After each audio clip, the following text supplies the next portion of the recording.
Hello all and welcome to be updated. So ఈ వీడియోలో మనం ఓటీఎస్ అంటే వన్ టైం సెటిల్మెంట్. సో ఈ వన్ టైం సెటిల్మెంట్ సర్వేలో వచ్చే డౌట్స్ గురించి, సో అది ఎంప్లాయీస్ కానీ పీపుల్స్ కానివ్వండి, వాళ్ళకి వచ్చే డౌట్స్ గురించి, వస్తున్న రూమర్స్ గురించి ఇలా కంప్లీట్గా ఈ వీడియోలో తెలుసుకుందాం. బట్ వీడియోకి వెళ్ళే ముందు మీరు కనుక ఈ ఛానల్ కొత్తగా వస్తుంటే please do subscribe to our channel. And ఒకవేళ రెగ్యులర్ ఎవరైతే please share our content with your friends and family. So now getting to the topic. అసలు ఓటీఎస్ సర్వే అంటే ఏంటి? So one time settlement survey అంటే ఏంటి? So మన AP housing corporation నుంచి so ఎవరైతే లోన్ తీసుకొని ఇల్లు కట్టుకున్నారో వాళ్ళకి కంప్లీట్ రిజిస్ట్రేషన్ డాక్యుమెంట్స్ ప్రొవైడ్ చేయడానికి మన గవర్నమెంట్ అనేది ఓటీఎస్ స్కీమ్ని ప్రొవైడ్ చేస్తుంది. అండ్ దీనికి సంబంధించి జియో నెంబర్ 82/22 అక్టోబర్న వచ్చింది. అండ్ ఓటీఎస్ అవసరం ఏంటి? సో 1983-84 ఫైనాన్షియల్ ఇయర్ నుంచి 2017-18 ఫైనాన్షియల్ ఇయర్ వరకు సో మొత్తం ఆంధ్రప్రదేశ్ అనేది 56,69,891 హౌసెస్ని మంజూరు చేసింది. అండ్ దీంతో పాటు వాళ్ళకి లోన్ అండ్ సబ్సిడీ కూడా ఇచ్చింది. అండ్ తీసుకున్నప్పుడు అంటే ఎప్పుడైతే లోన్ తీసుకుంటారో అప్పటి నుంచి ఇప్పటి వరకు రుణం పెరుగుతూ వస్తుంది. ఐ మీన్ వాళ్ళ మీద వడ్డీ పెరుగుతూ వస్తుంది కదా. సో అలాంటి సిచ్యువేషన్లో ఒకవేళ లబ్ధిదారుడు ఆ ఇల్లు కంప్లీట్గా తనకు కావాలన్నప్పుడు రిజిస్ట్రేషన్ చేసుకోవాల్సి ఉంటుంది. ఆ రిజిస్ట్రేషన్ టైంలో ఎక్కువ అమౌంట్ పే చేయాల్సి ఉంటుంది.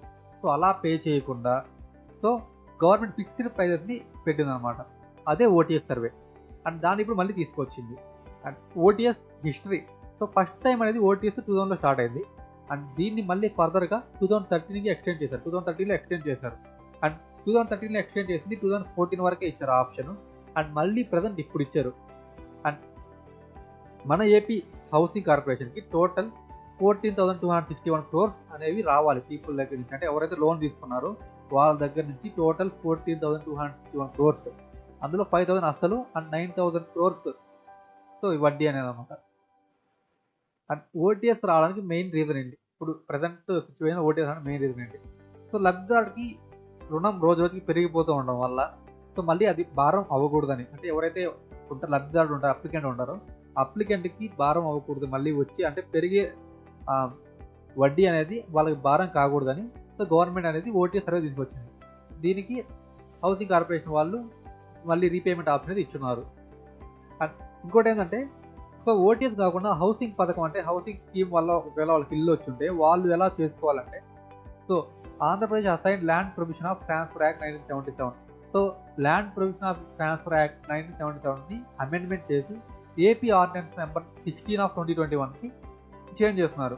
సో దానిపై ఆ యాక్ట్ ప్రకారం సో ఎవరైతే లోన్ పే చేస్తారో వాళ్ళకి కంప్లీట్ రైట్స్ అనేది ఇస్తారు. ఓటీఎస్ వల్ల మెయిన్ యూజెస్ ఏంది? సో ఇది చాలా ఇంపార్టెంట్ అనమాట. సో ఫస్ట్ ఏంటంటే ఎవరైతే లోన్ తీసుకుంటారో వాళ్ళకి ఇది కంప్లీట్గా ఆప్షనల్. సో వాళ్ళ మీద ఎటువంటి ఫోర్స్ అనేది ఉండదు. సో వాళ్ళు తీసుకోవాలనుకుంటే ఈ స్కీమ్ని యూజ్ చేసుకోవచ్చు. అండ్ ఇంకోటి మెయిన్ యూజ్ ఏంటంటే ప్రభుత్వం ఏదైతే నేను స్లాబ్ వాల్యూ నిర్ణయిస్తుందో దానికంటే రుణం విలువ ప్లస్ దానిపై వడ్డీ ఎంత తక్కువ ఉంటే అంత మొత్తం కలిసి సరిపోతుంది. సో దీని కూడా ఎగ్జాంపుల్. సో ఈ పాయింట్ చాలా మందికి అర్థం కాదు. న్యూస్ ఎగ్జాంపుల్ ఏంటంటే సో ఒకవేళ ఎగ్జాంపుల్ ఒక ఊర్లో స్లాబ్ విలువ 10,000 అనుకుంటే, సో స్లాబ్ విలువ అంటే కంప్లీట్ ఒక హౌస్ కట్టడానికి 10,000 అనుకుంటే, సో దాంట్లో అంటే దానిపైన 3,000 లోన్ తీసుకున్నాను అనుకోండి, దానిపై వడ్డీ 2,300 వస్తుంది. సో ఇప్పుడు ఆ 10,000 అవసరం లేదు, 3,000 + 2,200 అంటే ఎంతైతే లోన్ తీసుకుంటారు 3,000 అండ్ 2,300 దాని మీద వచ్చిన వడ్డీ. సో టోటల్ 5,300 మాత్రమే కట్టి సరిపోతుంది. సో 10,000 అయితే కట్టాల్సిన అవసరం లేదు.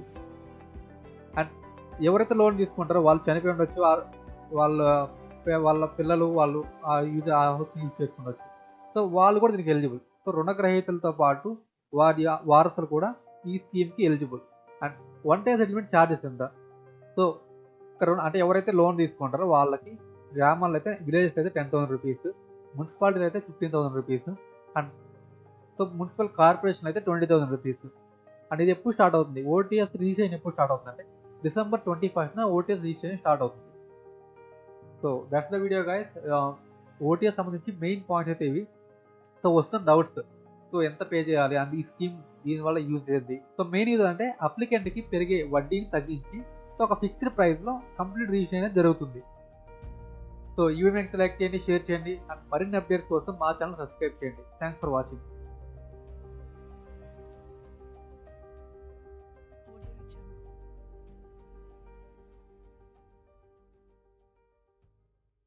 Hello all and welcome to be Updated. ఈ వీడియోలో మనం జగనన్న సంపూర్ణ గృహ హక్కు ఓటీఎస్ పథకం సంబంధించి రిజిస్ట్రేషన్ డాక్యుమెంట్ మోడల్ ఎలా ఉంటుందో తెలుసుకుందాం. బట్ వీడియోకి వెళ్ళే ముందు మీరు కనుక ఛానల్ కొత్తగా వచ్చుంటే please do subscribe to our channel and ఒకవేళ రెగ్యులర్ ఎవరు అయితే please share our content with your friends and family. Now getting to the topic. OTS అనేది మనకి ముందు ప్రీవియస్గా ఎంత లోన్ తీసుకొని ఉన్నా ప్రజెంట్ వాళ్ళకి ఒక 10,000 పే చేస్తే చాలు కంప్లీట్ రిజిస్ట్రేషన్ రైట్స్ ఇస్తాము అని జగనన్న సంపూర్ణ గృహ హక్కు పథకం కింద ఓటీఎస్ అనేది తీసుకొచ్చినారు, వన్ టైం సెటిల్మెంట్. దాంతో సంబంధించి ఒక రిజిస్ట్రేషన్ డాక్యుమెంట్ మోడల్ అయితే మనకు వచ్చింది. బట్ ఇది ఇంకా అఫిషియల్గా అయితే ఇవ్వలేదు. ఇది one of the considering model and దీంట్లో ఇంకా మళ్ళీ ఫర్దర్గా చేంజెస్ చేసి అండ్ December 21 నుంచి మీ సచివాలయాల్లో రిజిస్ట్రేషన్ అనే డాక్యుమెంట్ని రిజిస్ట్రేషన్ డాక్యుమెంట్స్ని పీపుల్కి అందే విధంగా చేస్తున్నారు. అండ్ దీనికి జాయింట్ సబ్ రిజిస్టర్గా పంచాయత్ సెక్రటరీ గారు ఉంటారు. అండ్ ఆ రిజిస్ట్రేషన్ డాక్యుమెంట్ మోడల్ ఎలా ఉంటుందో ఇప్పుడు మనం చూద్దాం. ఫస్ట్ ఈ విధంగా స్టాంప్ పేపర్ ఉంటుంది, 100 కానీ 10 కానివ్వండి. హౌసింగ్ డిపార్ట్మెంట్ వాళ్ళు ఏదైతే ప్రొవైడ్ చేస్తారో అది స్టాంప్ పేపర్ మోడల్.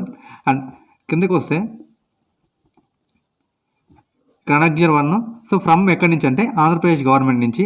అండ్ ఈ పథకం అంటే జగనన్న సంపూర్ణ గృహ హక్కు పథకం కింద విక్రయ పత్రం ఇది రాసిచ్చిన వారి వివరములు. ఎవరైతే హౌసింగ్ డిపార్ట్మెంట్ వాళ్ళు ఉంటారో వాళ్ళు వ్రాసిచ్చిన వారి వివరములు వస్తాయి. అండ్ వ్రాయించుకున్న వారంటే ఎవరైతే ఓటీఎస్ పేమెంట్ చేస్తారో పీపుల్ వాళ్ళకి వ్రాయించుకున్న వారి డీటెయిల్స్ వస్తాయి. వాళ్ళ అంటే ఎవరైతే రాయించుకుంటారో వాళ్ళ నేము అండ్ వాళ్ళ husband or father name and వాళ్ళ అడ్రస్. అండ్ భూమి యొక్క స్వభావం. ప్రభుత్వం వారి నుంచి పట్టా పొంది 10 సంవత్సరాలు దాటి వారి అనుభవంలో ఉన్న ఇళ్ల స్థలము. అంటే ఫ్రమ్ 1990 నుంచి 2011 వరకు. ఎప్పుడైతే అంటే గవర్నమెంట్ నుంచి పట్టా పొంది ఎవరైతే ఉన్నారో ఆ ఇంట్లో వాళ్ళకి సంబంధించి వాళ్ళు అక్కడ ఉంటున్నారు అని ఒక పట్టా అనేది ఇచ్చినట్టు. అండ్ లబ్ధిదారుడు ప్రభుత్వం వారి నుంచి రుణ సౌకర్యం పొంది వారి స్థలములో గృహ నిర్మాణం చేసుకొని వారి యొక్క రుణమును ప్రభుత్వం వారు నిర్ణయించే కేటగిరీ ప్రకారము వన్ టైం సెటిల్మెంట్గా వారు చెల్లించిన రుణము చెల్లించి అట్లు చెల్లించిన రసీదు నెంబరు. మీరు ఏదైతే అమౌంట్ పే చేసి ఉంటారో సచివాలయంలో 10,000, ఆ 10,000కి సంబంధించి ఒక రసీదు నెంబర్ అనేది వస్తుంది. అండ్ రుణ విముక్తి పత్రము అని ఒక రసీదు నెంబర్ వస్తుంది. ఆ రసీదు నెంబర్ని ఇక్కడ మనం వేయాల్సి ఉంటుంది. అంటే హౌసింగ్ డిపార్ట్మెంట్ వాళ్ళు వేసి పంపిస్తారు ఆ రిజిస్ట్రేషన్ డాక్యుమెంట్లో. అండ్ రిజిస్ట్రేషన్ డాక్యుమెంట్లో కరెక్షన్ అయితే ఏ పర్సన్ చేయకూడదు. హౌసింగ్ డిపార్ట్మెంట్ నుంచి ఏదైతే రిజిస్ట్రేషన్ డాక్యుమెంట్ వస్తుందో దాన్నే ప్రాసెస్ చేయాలి, దాంట్లో ఎటువంటి కరెక్షన్స్ చేయకూడదు. అండ్ పైన వివరించిన విధముగా పేద ప్రజలు అనుభవించు ఉన్న ఇండ్ల స్థలంకు సంబంధించి ప్రభుత్వం వారు జగనన్న సంపూర్ణ గృహ హక్కు పథకం కింద వారి సంపూర్ణ శాశ్వత హక్కులు కలిగించుటకు ఉద్దేశంతో ₹1 ప్రతిఫలంతో విక్రయ దస్తావేజును రాయించి రిజిస్టర్ చేయడం నిర్ణయించుకొని ఉన్నారు. ఇది ₹1 ఎందుకు పెట్టారంటే ఫ్రీగా రిజిస్ట్రేషన్ చేస్తే అది సర్వ హక్కులు అనేది రావు దానికి. ₹1తో రిజిస్ట్రేషన్ చేస్తే వాళ్ళకి అన్ని హక్కులు అంటే వాళ్ళు అమ్ముకోవడానికి కానీ వేరే వాళ్ళకి రాయించడానికి కానీ అన్ని హక్కులు ఇలా వస్తాయి వాళ్ళకి. అండ్ సెకండ్ పేపర్లో ఇక్కడ దస్తావేజ్ నెంబరు. ఇది సచివాలయంకి ఒక విధంగా ఇస్తారు. అంటే ఇప్పుడు ప్రతి సచివాలయంలో రిజిస్ట్రేషన్ చేస్తారు కాబట్టి సచివాలయంకి సంబంధించి ఒక రిజిస్ట్రేషన్ నెంబర్ అనేది ఒక సచివాలయంకి ఉంటుంది. ఆ రిజిస్ట్రేషన్ నెంబరు బై ఇయర్. ఇప్పుడు మన 2021 కాబట్టి 2021. అండ్ మొత్తం అంటే ఒక రిజిస్ట్రేషన్ డాక్యుమెంట్లో ఈ డాక్యుమెంట్ అయితే మొత్తం 4 పేజెస్ ఉంది. 4 పేజెస్ కాబట్టి 4 వేస్తారు. అంటే ఈ కాగితం అంటే ఇది సెకండ్ పేపర్ కాబట్టి second. And joint sub register అంటే మీ పంచాయత్ సెక్రటరీ గారు సైన్ చేస్తారు ఇక్కడ. అండ్ ఆఫీస్ సీల్ అనేది ఇక్కడ వేస్తారు. అండ్ 2021 సంవత్సరం ఏ నెల అయితే డిసెంబర్ అనుకుంటే డిసెంబర్ నెల, ఏ తేదీ అనుకుంటే ఆ తేదీ.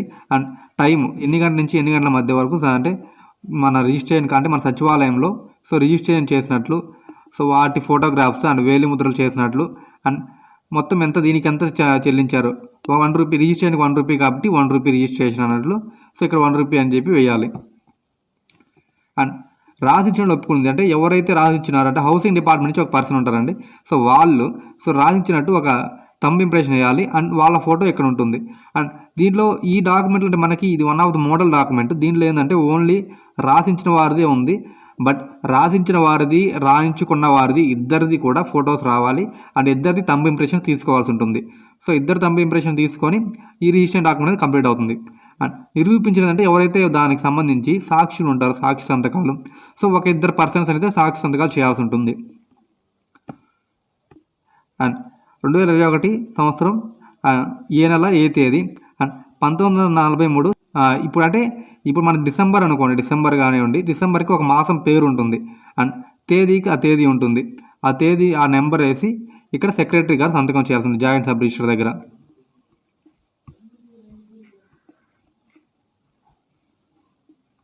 అండ్ థర్డ్ పేపర్ చూసుకుంటే జగనన్న సంపూర్ణ గృహ హక్కు పథకం కింద మీకు ఈ దిగువ షెడ్యూల్లో వివరించిన స్థలమును AP assigned lands POT amendment ordinance 2021 ordinance number 16/2021 section 3(2)A మరియు సెక్షన్ 3(2)Bకి లోబడి GO number, so GO number ఇంకా అంటే మెన్షన్, ఇది మోడల్ కాబట్టి మెన్షన్ చేయలేదు. సో మీకు వచ్చే రిజిస్ట్రేషన్ డాక్యుమెంట్లో జీవో నెంబర్ క్లియర్గా మెన్షన్ చేసి ఉంటారు. సో దాని ప్రకారము ఈ విక్రయ దస్తావేజు వ్రాయించి ఇవ్వడమైనది.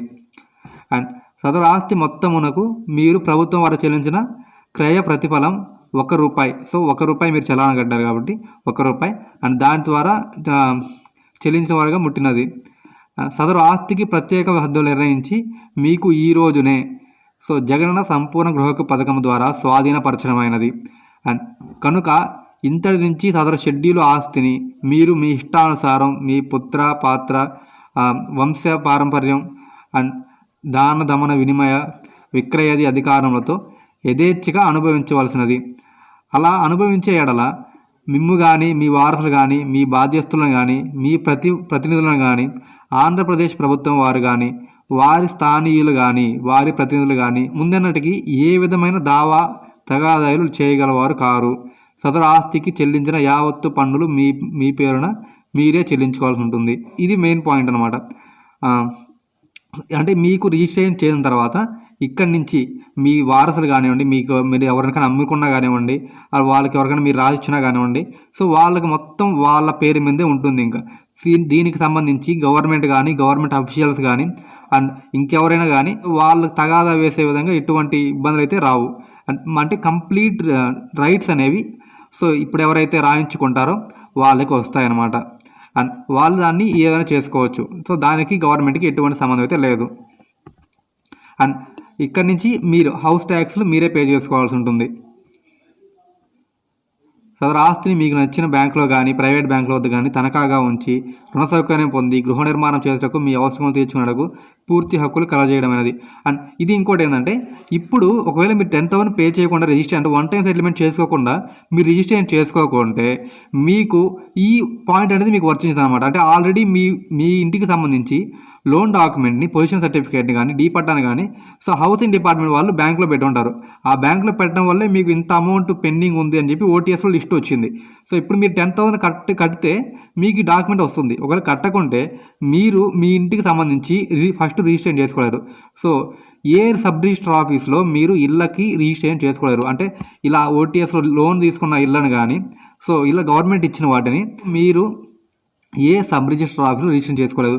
ఈవెన్ మీరు 50,000 ఇచ్చినా కూడా ఏ సబ్ రిజిస్టర్ కూడా దాన్ని రిజిస్టర్ చేయడం అంటే ఎందుకంటే వాళ్ళకి చేయకూడదు అని రూల్స్ అనమాట. సో హౌసెస్ని ఇలా పెండింగ్లో ఉన్న వాటికి అంటే మీకు చాలా యూస్ఫుల్ ఆపర్చునిటీ ఇది ఈ ఓటీఎస్ అనేది. సో ఇప్పుడు మీరు ఒకవేళ రిజిస్ట్రేషన్ చేసుకోకపోతే మీకు ఎటువంటి లోన్స్ అనేవి రావు బ్యాంక్ నుంచి. సో రిజిస్ట్రేషన్ ఏమవుతుందంటే సో ఒకవేళ మీకు ఎప్పుడైనా ఫర్దర్గా ఏమైనా ఎమర్జెన్సీ వచ్చినా సరే మీరు మీ ఇంటి రిజిస్ట్రేషన్ డాక్యుమెంట్స్ పొందలేరు. సో ఎంత తిరిగినా రిజిస్ట్రేషన్ డాక్యుమెంట్స్ పొందలేరు. అండ్ రిజిస్ట్రేషన్ డాక్యుమెంట్స్ సంబంధించి లేకపోతే మీకు బ్యాంకులో లోన్ అయితే రాదు. అంటే ఇంటిని పెట్టి లోన్ తెచ్చుకోలేరు. సో ఈ విధంగా మనకి చాలా ఇష్యూస్ ఉంటాయన్నమాట. అదే మీరు కానీ రిజిస్ట్రేషన్ డాక్యుమెంట్స్ పొందితే మీరు ప్రైవేట్ బ్యాంకులో కానీ గవర్నమెంట్ బ్యాంకులో కానీ ఎక్కడైనా సరే మీరు రిజిస్ట్రేషన్ డాక్యుమెంట్స్ సబ్మిట్ చేసి మీరు లోన్ తెచ్చుకోవచ్చు. సదరు ఈ ఆస్తిని అమ్ముటకును దఖలుపరుచుకున్నాను తనఖా దస్తావేజులు వ్రాయించుకుంటున్నాను సదరు దస్తావేజులకు సంబంధించిన సబ్ రిజిస్టర్ వారి కార్యాలయం నందు దాఖలు చేసి రిజిస్ట్రేషన్ వగైరా వ్యవహారం జరిపించడానికి ఏ విధమైన అభ్యంతరం లేని నిరభ్యంతర ఆశ్రయం ఉన్నది. ఎటువంటి అబ్జెక్షన్స్ లేదు, అన్నీ క్లియర్ అని చెప్పి మెన్షన్ చేస్తున్నారు. అండ్ సదరు షెడ్యూల్ దాఖలా ఆస్తిని సంబంధించి సబ్ రిజిస్టర్ వారి కార్యాలయంలో గల సబ్ రిజిస్ట్రార్ ముందు అమ్మకము లేదా కొనుగోలుకు వచ్చినప్పుడు ఏ ప్రభుత్వ శాఖ నుంచి నిరభ్యంతర పత్రం ఎన్ఓసి అవసరం లేకుండా రిజిస్టర్ చేసుకోవచ్చు. అంటే మీరు ఈ రిజిస్ట్రేషన్ డాక్యుమెంట్ లేకపోతే సో ప్రతి గవర్నమెంట్ ఆఫీస్ నుంచి అంటే ఒక రిజిస్ట్రేషన్ చేసుకోవాలన్నా కూడా మీ ఇంటిని రిజిస్ట్రేషన్ చేసుకోవాలంటే ఇప్పుడు ఓటీఎస్ పే చేయకుండా గవర్నమెంట్ నుంచి ఎన్ఓసి కావాలి. సో నో ఆబ్జెక్ట్ సర్టిఫికేట్ అది ప్రొవైడ్ చేయాలన్నమాట. అంటే మీరు ఓటీఎస్ పే చేయకపోతే అది ప్రొవైడ్ చేయరు. అదే మీరు ఓటీఎస్ పే చేస్తే ఈ రిజిస్ట్రేషన్ డాక్యుమెంట్స్లో క్లియర్గా మెన్షన్ చేస్తుంది మీకు ఫర్దర్గా ఎటువంటి నో అబ్జెక్షన్ సర్టిఫికేట్ అనేది అవసరం లేదని. అండ్ ఇంత షెడ్యూల్లోకి వెళ్తే సో జిల్లా, సబ్ రిజిస్టర్ వరకు ఇలాక అండ్ మండలము అండ్ సో పంచాయతీ అంటే ఏ పంచాయతీ ఆ పంచాయతీ అండ్ గ్రామ survey number, town survey number, so plot number, so మొత్తం ఎన్ని చదరపు గజాలు, చదరపు మీటర్లు అండ్ దీనికి హద్దులు, సో తూర్పు, దక్షిణం, పడమర, ఉత్తరం అండ్ ఈ హద్దుల మధ్య మొత్తం ఎన్ని చదరపు గజాలు ఉంది అండ్ ఎన్ని చదరపు మీటర్లు ఉంది. ఈ స్థిర ఆస్తిని జగనన్న సంపూర్ణ గృహ పథకం కింద స్వాధీనపరచడమైనది. సో ఇందుకు సాక్షులు, మళ్ళీ సాక్షి సంతకాలు 2 చేయాలి. అండ్ లాస్ట్లో సో ఎన్నో పుస్తకం అండ్ దస్తావేజ్ నెంబరు అండ్ మొత్తం కాగితముల సంఖ్య, ఎన్ని కాగితాలు అంటే ఈ కాగితం సంఖ్య మొత్తం ఇది 4 అయితే 4 కాబట్టి అండ్ సబ్ రిజిస్టర్ సైన్ చేయాలి. అండ్ రిజిస్ట్రేషన్ అది ఇంగ్లీష్లో same. So sub register sign చేస్తారు అనమాట. సో ఈ విధంగా మనకి జగనన్న సంపూర్ణ గృహ హక్కు పథకం కింద ఓటీఎస్ కింద సో ఒక మోడల్ డాక్యుమెంట్ అయితే మనకు వచ్చింది. అండ్ దీన్ని ఇంకా ఫర్దర్గా డెవలప్మెంట్ చేసి అంటే ఫర్దర్గా చేంజెస్ చేసి సో December 21 నుంచి మీ సచివాలయాల్లో సో మీకు రిజిస్ట్రేషన్ చేస్తారనమాట. అండ్ దీనికి సంబంధించి ఒక అఫీషియల్స్ అంటే సబ్ రిజిస్టర్లో ఎలా ప్రొసీడ్ అవ్వాలి ఈ డాక్యుమెంట్స్ అంటే మీరు హౌసింగ్ డిపార్ట్మెంట్ నుంచి వచ్చినప్పుడు దీనికి సంబంధించి ఎలా ప్రొసీడ్ అవ్వాలి అండ్ రిజిస్ట్రేషన్ సంబంధించి మీరు రిజిస్టర్స్ ఎలా మెయింటైన్ చేయాలి, ఏమేమి మెయింటైన్ చేయాలి, సో దీనికి సంబంధించి ఒక పర్టికులర్ సపరేట్ వీడియో చేస్తాను. అండ్ ఈ వీడియో వరకు అయితే ఓన్లీ పీపుల్ అంటే ఒక రిజిస్ట్రేషన్ డాక్యుమెంట్ ఎలా ఉందనేది మనం అయితే చూడడానికి వచ్చాము. So that's the video guys. ఈ వీడియో మీకు లైక్ చేయండి, షేర్ చేయండి అండ్ మరిన్ని అప్డేట్స్ కోసం మా ఛానల్ సబ్స్క్రైబ్ చేయండి. Thanks for watching.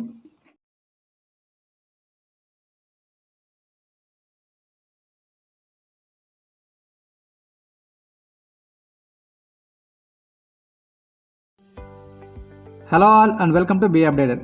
సో ఈ వీడియోలో మనం హౌసింగ్ సంబంధించి అంటే జగనన్న శాశ్వత గృహ హక్కు పథకం ఓటీఎస్ సంబంధించి మోడల్ రిజిస్ట్రేషన్ డాక్యుమెంట్లో ఒక పంచాయతీ కార్యదర్శి ఆర్ జాయింట్ సబ్ రిజిస్టర్ ఎలా ప్రొసీడ్ అవ్వాలి, వారి విధి విధానాలు ఏంటో తెలుసుకుందాం.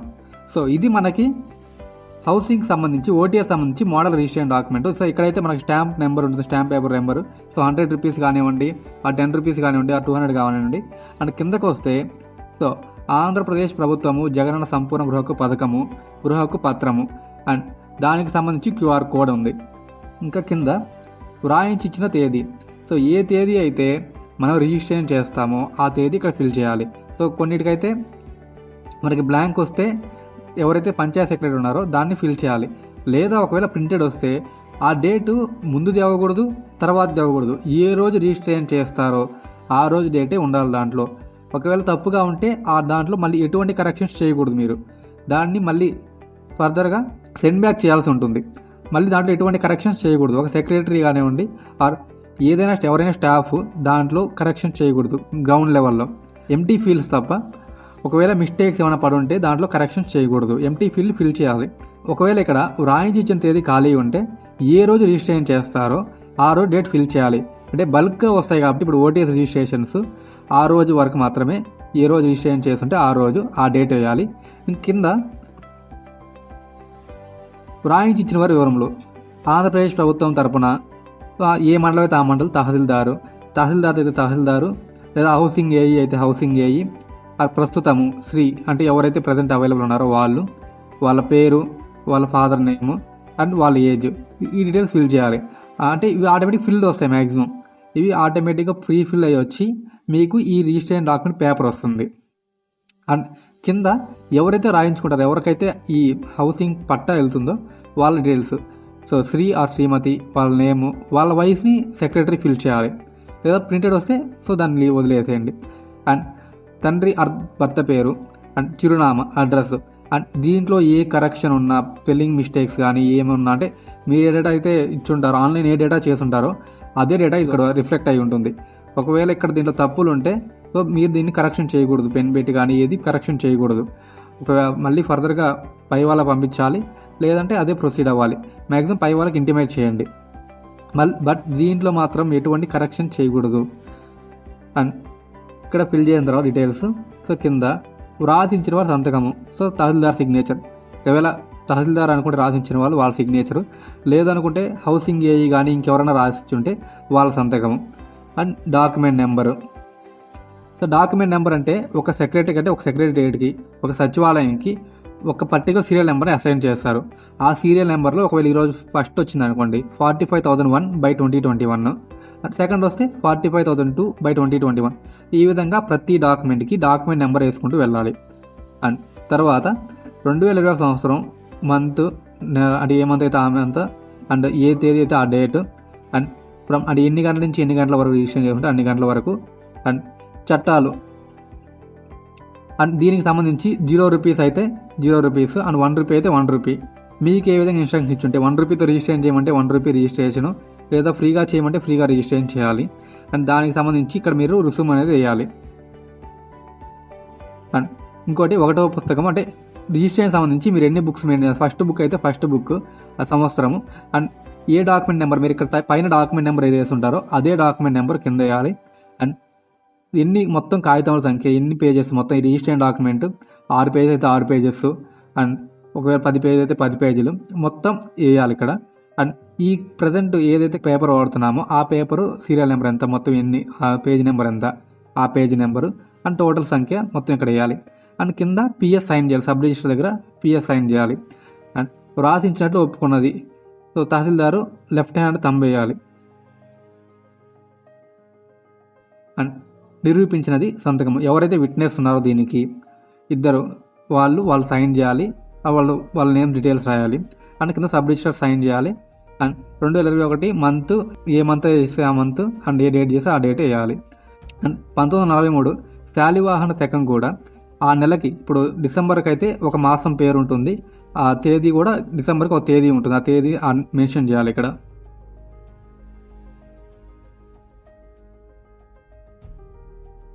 And I have satisfied my execution. So ఇవంతా ఆటోమేటిక్గా ఫిల్ అయ్యి ప్రీఫిల్ అయ్యి వస్తాయి. అండ్ రిజిస్టర్ నెంబరు ఏదైతే రిజిస్టర్ నెంబర్ ఉంటుందో ఆ నెంబరు, సో ఎన్నో బుక్ అంటే ఎన్నో పేజ్ నుంచి ఏ పేజ్ వరకు, వాల్యూమ్ నెంబరు, డే ఆఫ్ ఏ డేట్న రిజిస్ట్రేషన్ చేశారు, ఇవన్నీ మెన్షన్ చేసి సెక్రటరీ గారు సైన్ చేయాల్సి ఉంటుంది. అండ్ ఇక్కడ సెక్రటరీ సీల్ ఒకటి ఉంటుంది. అండ్ దీనికి సంబంధించి స్టాంప్స్ అనే వాళ్ళు సెక్రటరీస్ ప్రిపేర్ చేసుకోవాల్సి ఉంటుంది. సో ఇది number 1 stamp, number 2 and number 3, number 4 prepare చేసుకోవాల్సి ఉంటుంది. అండ్ కింద సేమ్ ఒకవేళ 0 రూపీస్ అయితే ఇంతకుముందు నేను అంటే ఒక పీపుల్కి ఎలా మోడల్ రిజిస్ట్రేషన్ డాక్యుమెంట్ ఎలా ఉంటుందో సేమ్ అదే మొత్తం డీటెయిల్స్ వాళ్ళకి కంప్లీట్ రైట్స్ ఇస్తున్నట్టు సో ఇదే డీటెయిల్స్ అన్నీ వస్తాయి, ఇంకా ఆటోమేటిక్గా ప్రీఫిల్ అయి వస్తాయి. సో దాని సెక్షన్స్ అవన్నీ. అండ్ లాస్ట్లో రాసిచ్చిన వారు సంతకం, ఎవరైతే రాసిచ్చుంటారో వాళ్ళ సిగ్నేచర్ ఉండాలి. ఎంఆర్ఓ అయితే ఎంఆర్ఓ, ఆర్ హౌసింగ్ ఏ అయితే housing A, or whoever అంటే ఎవరైతే అఫీషియల్ నిర్ణయిస్తారో గవర్నమెంట్ వాళ్ళు. అండ్ వాళ్ళ డీటెయిల్స్ అనేవి ఇక్కడ వస్తాయి మనకి. అండ్ కింద 1వ పుస్తకము 2020 సంవత్సరం దస్తావేజ్ నెంబరు, మళ్ళీ డాక్యుమెంట్ నెంబర్ వేయాలి, ఎన్నో ఈ పేజ్ నెంబర్ ఎంత అండ్ టోటల్ పేజెస్ ఎన్ని, మళ్ళీ సిగ్నేచర్ చేయాలి సెక్రటరీ గారు. సో మళ్ళీ ఇక్కడ సీల్ వేయాలి, జాయింట్ సబ్ రిజిస్టర్ సీల్ వేయాలి. అండ్ సచివాలయం నేమ్ ఉంటుంది దాంట్లో. అండ్ సేమ్ సో మొత్తం ఈ స్థిరాస్తిని మళ్ళీ వాళ్ళకి అన్ని రైట్స్ ఇచ్చినట్టు, ఎన్ఓసి అవసరం లేకుండా మొత్తం వాళ్ళకి పొందుపరుస్తున్నట్టు మెన్షన్ చేసి ఉంటుంది ఇవన్నీ. అండ్ సో షెడ్యూలు, సో జిల్లా, మండలము, గ్రామ సచివాలయము ఆర్ ఏ పంచాయతీలో ఆ డోర్ నెంబరు, సర్వే నెంబరు, తర్వాత డోర్ నెంబరు, తర్వాత దానిలో చదరపు గజాలు అండ్ చదరపు మీటర్లు అండ్ మొత్తం చదరపు అడుగులు, దీనికి హద్దులు. సో తూర్పు ఎవరున్నారు, దక్షిణం ఎవరున్నారు, పడమర ఎవరున్నారు అండ్ ఉత్తరం ఎవరున్నారు అండ్ ఈ హద్దుల మధ్య మొత్తం ఎన్ని చదరపు గజాలు ఉంటుంది, ఆరు ఎన్ని చదరపు మీటర్లు ఉంటుంది అండ్ ఇవన్నీ మొత్తం ప్రింటెడ్ వస్తాయి. సో దీంట్లో ఒక సెక్రటరీ కానీ ఆర్ అదర్ స్టాఫ్ కానీ కింద గ్రౌండ్ లెవెల్లో దీంట్లో కరెక్షన్ చేయాల్సిన అవసరం అయితే ఉండదు. దీన్ని యాజ్ ఇస్గా ప్రాసెస్ చేయడమే. అండ్ సెక్రటరీస్ ఎవరైతే జాయింట్ సబ్ రిజిస్టర్ ఉన్నారో ఫస్ట్ పేపర్ అంటే ఏదైతే ఫ్రంట్ పేపర్స్ ఉన్నాయో ఫ్రంట్ ఎండ్లో ఎటువంటి కరెక్షన్స్ చేయకూడదు. అంటే ఎంటీ ఫీల్డ్స్ వచ్చి ఉంటే దాంట్లో ఫిల్ చేయొచ్చు, బట్ ఎటువంటి కరెక్షన్స్కి ట్రై చేయకూడదు. అండ్ అగైన్ రాసించిన వాళ్ళ సంతకం, ఎవరైతే రాసిచ్చి ఉంటారో వాళ్ళ సంతకము ఎంఆర్ఓది. అండ్ 2 సాక్షి సంతకాలు. అండ్ మళ్ళీ సేమ్ ఒకటో పుస్తకం 2021 అండ్ దానికి సంబంధించి ఎన్నో పేపరు అండ్ టోటల్ ఈ కాగితం సంఖ్య ఎంత, టోటల్ కాగితాలు ఎన్ని, మళ్ళీ PS sign and again so sub register office seal వేయాలి. అండ్ లాస్ట్లో సర్వే నెంబర్, భూమి వివరాలు వస్తాయి మనకి. సర్వే నెంబరు, రెవెన్యూ గ్రామము అండ్ మండలము అండ్ సరిహద్దు కొలతలు ఈ విధంగా వస్తాయి. సో పొడవు, వెడల్పు, విస్తీర్ణము అండ్ సీసీ రోడ్ అంటే తూర్పు అండ్ పడమర, దక్షిణం. సో ఇవన్నీ ఏమున్నాయో ఇవన్నీ డీటెయిల్స్ అనేవి వస్తాయి మనకి. అండ్ అగైన్ తహసీల్దార్ సైన్ చేయాల్సి, ఎవరైతే రాసిచ్చుంటారో వాళ్ళ సంతకం ఉంటుంది. అగైన్ మళ్ళీ బ్యాక్ సైడ్లో ఎన్నో పేపరు ఇవన్నీ డీటెయిల్స్ రాసి సైన్ పిఎస్ఆర్ సైన్ చేయాల్సి ఉంటుంది sub register. And again joint sub register seal వేయాల్సి ఉంటుంది. అండ్ ఇక్కడ ఫోటోగ్రాఫ్స్, సో ఎవరైతే రాసిచ్చి ఉంటారో ఫస్ట్ వాళ్ళ తహసీల్దార్ అయితే తహసీల్దార్ లెఫ్ట్ థంబ్ ఇంప్రెషన్ అండ్ వాళ్ళ అఫిషియల్ అడ్రస్ అండ్ వాళ్ళ ఫోటో కావాలి, వాళ్ళ ఫోటో అప్డేట్ చేయాలి. అండ్ ఫోటో కూడా ఓన్లీ అంటే ఒకరే రాసిస్తారు కాబట్టి మొత్తం పీపుల్ అందరికీ ప్రతి దానికి అవసరం లేకుండా ఓన్లీ ఫస్ట్ డాక్యుమెంట్ ఏదైతే ఉంటుందో దానికి మాత్రమే ఫోటో కావాలి. అండ్ థంబ్ ఇంప్రెషన్ అని కామన్, ఫోటో అనేది ఓన్లీ ఫస్ట్ ఈరోజు చేసుకుంటే ఈరోజు వాటికి ఫస్ట్ దానికి మాత్రమే చేయాలి, మిగతా వాటికి వితౌట్ ఫోటో ప్రొసీడ్ అవ్వచ్చు. And beneficiary left thumb impression, address and beneficiary photo and VRO left thumb impression, VRO address, VRO photo. So ఇవన్నీ అప్డేట్ చేయాలి. అండ్ లాస్ట్లో ఆ డాక్యుమెంట్ నెంబర్ మళ్ళీ ఫస్ట్ ఏదైతే వేస్తుంటారో అదే డాక్యుమెంట్ నెంబర్ ఇక్కడ వేయాలి. అండ్ ఎవరైతే విట్నెస్ ఉంటారో వాళ్ళ విట్నెస్ సైన్స్ అండ్ ఎవరైతే తీసుకుంటారో వాళ్ళ సిగ్నేచరు. అండ్ లాస్ట్లో అలాగే పిఎస్ సైన్ అండ్ ఆ స్టాంప్ అంటే ఫస్ట్ బుక్ అండ్ టోటల్ ఎన్ని పేజెస్, దీని పేజ్ నెంబర్ ఎంత, ఆ డీటెయిల్స్ ఫిల్ చేసి సో లాస్ట్లో స్టాంప్ వేయాల్సి ఉంటుంది. అండ్ అగైన్ లాస్ట్లో వాళ్ళకి ఈ విధంగా వాళ్ళు లోన్ అయితే 10,000 అయితే అమౌంట్ కట్టి ఉంటారో దానికి సంబంధించి మొత్తం డీటెయిల్స్ అనేవి వస్తాయి. సో వాళ్ళ నేము, వాళ్ళ ఫాదర్ నేమ్ కానీ, హస్బెండ్ నేమ్ కానీ, ఆధార్ నెంబరు అండ్ సచివాలయం నేము, గ్రామం నేము, మండలము అండ్ జిల్లా అంటే ఎప్పుడు ఏ పథకంలో గృహం మంజూరు చేయబడింది, వడ్డీతో కలిపి మొత్తం చెల్లించవలసింది ఎంత అండ్ జగనన్న సంపూర్ణ గృహ కింద ఎంత చెల్లించారు అండ్ లబ్ధిదారుడు ఎంతైతే చెల్లించారు అంత ఎంత మాఫీ అయింది, రసీదు నెంబరు, ఇదైతే వాళ్ళు పే చేసింది ఆ రసీదు అయితే ఇక్కడ వస్తుంది.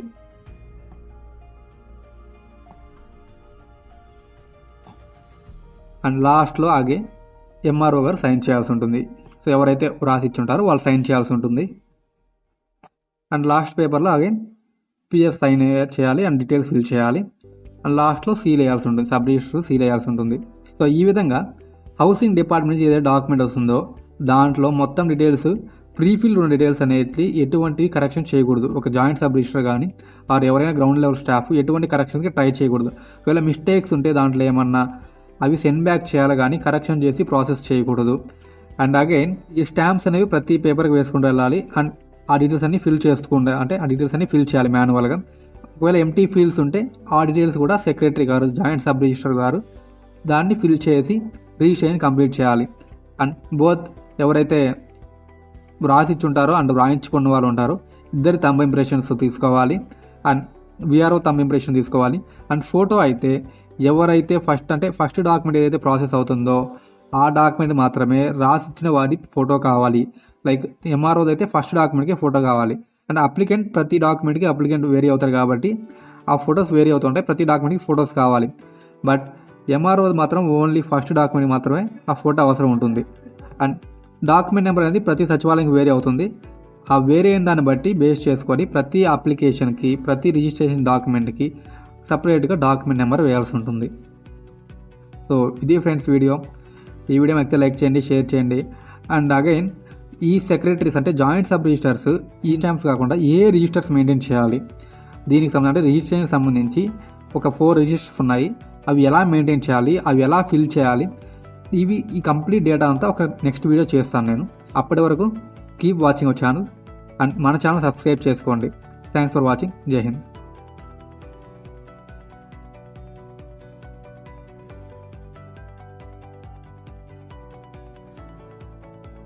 సిఎఫ్ఎంఎస్ సైట్లో పీడీ స్కీమ్ ఎలా క్రియేట్ చేయాలో తెలుసుకుందాం. అండ్ అలాగే వెండర్ కోడ్ ఎలా క్రియేట్ చేయాలో కూడా తెలుసుకుందాం. ఫ్రెండ్స్, ఈ వీడియో మీకు నచ్చితే లైక్ చేయండి, షేర్ చేయండి అండ్ తప్పకుండా మా ఛానల్ సబ్స్క్రైబ్ చేయండి. అండ్ ఈ వీడియోని ఎండ్ వరకు చూడండి. So let's dive in. Number 1, PD scheme plan maintenance. Friends, ఈ పీడీ స్కీమ్ మెయింటెనెన్స్ అనేది సిఎఫ్ఎంఎస్లో 14th ఫైనాన్స్ బిల్స్ జనరేట్ చేయడానికి యూజ్ అవుతుంది. Without this 14th finance bills అయితే క్రియేట్ అవ్వదు. ఫస్ట్ మీరు PD scheme maintenance and master plan open చేసిన తర్వాత మీకు ఈ విధంగా వస్తుంది. అండ్ ఫస్ట్ మీ డీడీఓ కోడ్ సెలెక్ట్ చేయండి and then head of account. 14th ఫైనాన్స్కి లాస్ట్ కోడ్ 1014VN అని ఉంటుంది. సో ఇవి సెలెక్ట్ చేసుకున్నాక మీకు మీ డీడీఓ కింద క్రియేట్ అయిన స్కీమ్స్ వస్తాయి. మీరు వాటిలో దేనిని ఎడిట్ చేయవచ్చు, అదర్వైజ్ న్యూగా క్రియేట్ చేయవచ్చు. ఫస్ట్ ఎలా ఎడిట్ చేయాలో తెలుసుకుందాం. మీరు ఎడిట్ చేయాలనుకుంటే ఇక్కడ మెయింటైన్ ఎడిట్ ప్లాన్పై క్లిక్ చేయండి. అక్కడ మీకు ప్లాన్స్ అండ్ అమౌంట్ కనిపిస్తుంది. దెన్ మెయింటైన్ ఆర్ ఎడిట్ ప్లాన్పై క్లిక్ చేసి స్కీమ్ అండ్ డిపాజిట్ సెలెక్ట్ చేసుకొని అవైలబుల్ అమౌంట్ని ఏదో ఒక స్కీమ్కి కంప్లీట్గా అసైన్ చేయండి అండ్ సేవ్ చేయండి. ఒకవేళ మీరు అవైలబుల్ అమౌంట్ని కంప్లీట్గా అసైన్ చేయకపోతే స్కీమ్ సేవ్ అవ్వదు. అండ్ ఇక్కడ సేవ్ అయిన తర్వాత మీరు డైరెక్ట్గా నెక్స్ట్ లెవెల్కి ప్రొసీడ్ అవ్వచ్చు. ఆర్ న్యూగా క్రియేట్ చేయాలనుకుంటే పీడీ స్కీమ్ మాస్టర్పై క్లిక్ చేసి స్కీమ్ సెలెక్ట్ చేసుకోవాలి. And scheme will change depends on work. మీ వర్క్ను బేస్ చేసుకొని ఇక్కడ సెర్చ్ చేసి స్కీమ్ సెలెక్ట్ చేసుకోండి. దెన్ యాడ్ సింబల్పై క్లిక్ చేసి వర్క్ డిస్క్రిప్షన్ టైప్ చేసి సేవ్ చేయాలి. దెన్ మీకు సేవ్ అయ్యాక again PD scheme master open అవుతుంది. అక్కడ న్యూ స్కీమ్ రైట్ ఎండ్లో ఉన్న యారో మార్క్ క్లిక్ చేసి యాడ్ సింబల్ క్లిక్ చేసి యాక్టివిటీని వర్క్ బేస్డ్గా సెలెక్ట్ చేసుకోవాలి అండ్ సేవ్ చేయాలి. దెన్ అగైన్ రైట్ సైడ్ ఆరో క్లిక్ చేసి పర్పస్ కోడ్ ఎంటర్ చేసుకోవాలి అండ్ సేవ్ చేయాలి. అండ్ బ్యాక్ వచ్చి ప్లాన్ని ఎడిట్ చేసిన విధంగా దీనిని కూడా ఎడిట్ చేసి అమౌంట్ అసైన్ చేసి సేవ్ చేయాలి. ఈ విధంగా మనం పీడీ స్కీమ్ని క్రియేట్ ఆర్ ఎడిట్ చేసుకోవచ్చు. నెంబర్ 2, వెండర్ కోడ్ క్రియేట్ చేయడం. సిఎఫ్ఎంఎస్ సైట్లో బెనిఫిషరీ క్రియేట్ రిక్వెస్ట్లో ఇది మనం చేయొచ్చు. అసలు ఈ వెండర్ కోడ్ ఎందుకంటే సిఎఫ్ఎంఎస్లో బిల్స్ ప్రాసెస్ చేయడానికి మనం ఎవరికైతే అమౌంట్ డిస్పర్స్ చేయాలో వాళ్ళ డీటెయిల్స్ అన్నీ ఇంక్లూడ్ అయ్యే కోడ్ ఈ వెండర్ కోడ్. ఇది ఒక సిఎఫ్ఎంఎస్ ఐడి లాంటిది అండ్ ఆధార్పై ఒక్కసారి క్రియేట్ అవుతుంది. సో మీరు ఇక్కడ ఓపెన్ చేశాక వాళ్ళ name, address and Aadhaar number enter చేయాలి. ఇప్పటి వరకు మీరు ఎంటర్ చేసిన ఆధార్పై ఏ కోడ్ క్రియేట్ అవ్వకపోతే మీరు నెక్స్ట్కి ప్రొసీడ్ అవ్వచ్చు. అదర్వైజ్ మీకు అక్కడ కోడ్ అనేది చూపిస్తుంది. Next me bank IFSC and account number enter చేసి అకౌంట్ నెంబర్ని కన్ఫర్మ్ చేసి సేవ్ చేయాలి. మీరు ఎంటర్ చేసిన డీటెయిల్స్ ముందు ఎక్కడ ఎంటర్ అవ్వకపోతే మీకు రిజిస్టర్ నెంబర్ అనేది వస్తుంది అండ్ వితిన్ 2 to 3 డేస్లో ఐడి అనేది క్రియేట్ అవుతుంది.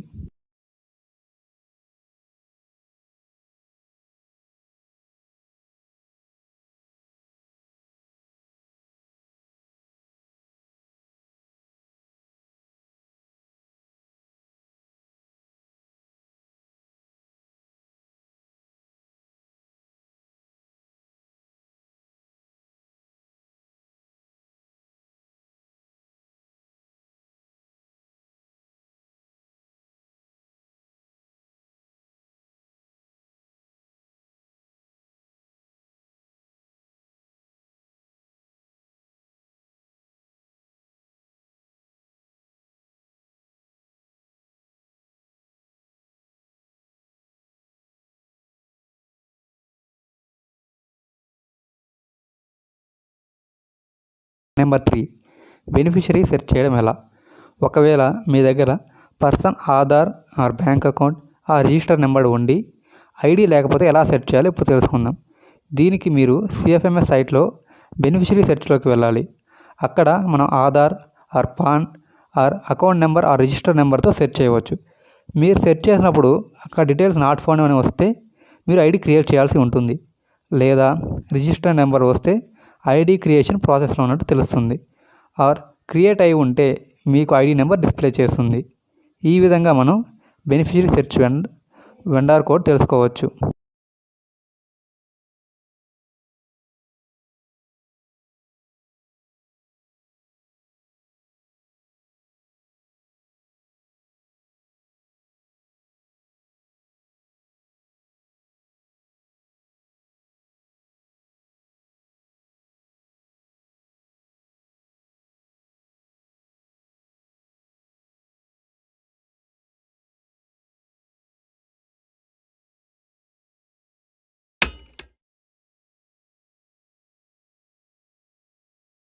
Hi friends, welcome to our channel. ఈ వీడియోలో మనం సిఎఫ్ఎంఎస్లో 14th ఫైనాన్స్ బిల్స్ ఎలా జనరేట్ చేయాలో తెలుసుకుందాం. ఫ్రెండ్స్, ఈ వీడియోని ఎండ్ వరకు చూడండి.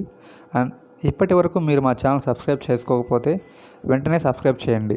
అండ్ ఈ వీడియోని మీ ఫ్రెండ్స్కి షేర్ చేయండి. Let's dive in. ఫ్రెండ్స్, మనం ఒక 14th ఫైనాన్స్ బిల్ జనరేట్ చేయాలంటే టోటల్ 4 స్టెప్స్ ఫాలో అవ్వాల్సి ఉంటుంది. వాటిలో first one PD scheme master data maintenance.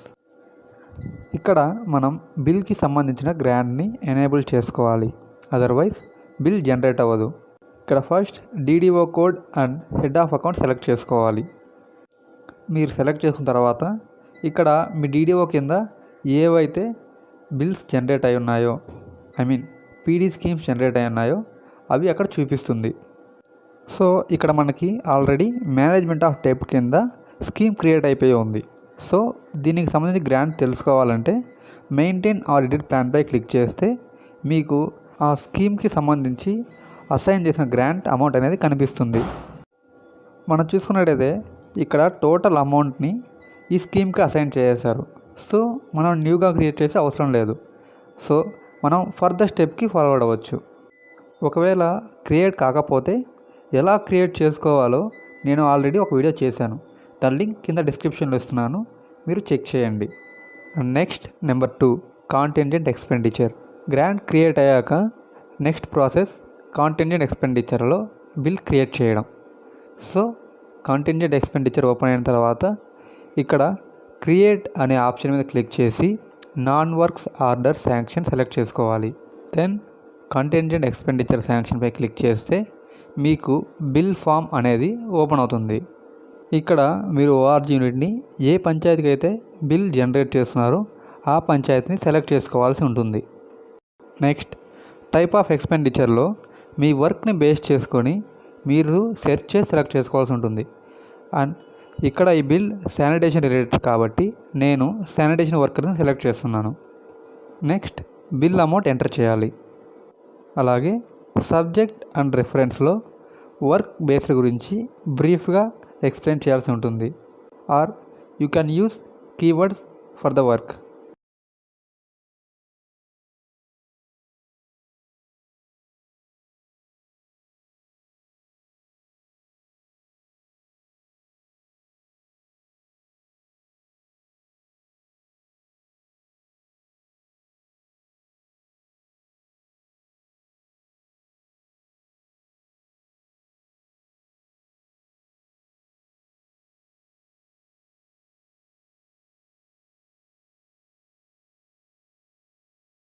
Next HOA or DDO details.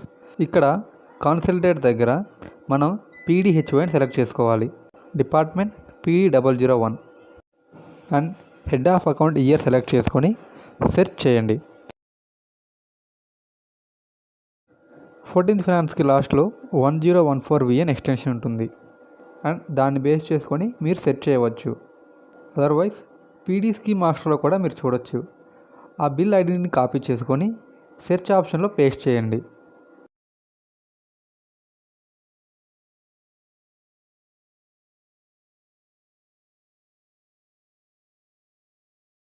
And మీ డీడీఓ కోడ్ సెలెక్ట్ చేసుకోండి. సో ఇక్కడ మీ డిస్ట్రిక్ట్ అండ్ మీ ట్రెజరీ ఆఫీసర్ అనేది మనం సబ్మిట్ చేయాల్సి ఉంటుంది. ఆ రెండు సబ్మిట్ చేసిన తర్వాత మీకు ఆ ట్రెజరీ కింద ఉన్న డీడీఓ కోడ్స్ అన్నీ వస్తాయి. మీ డీడీఓ కోడ్ని సెర్చ్ చేసుకొని అక్కడ సబ్మిట్ చేయండి.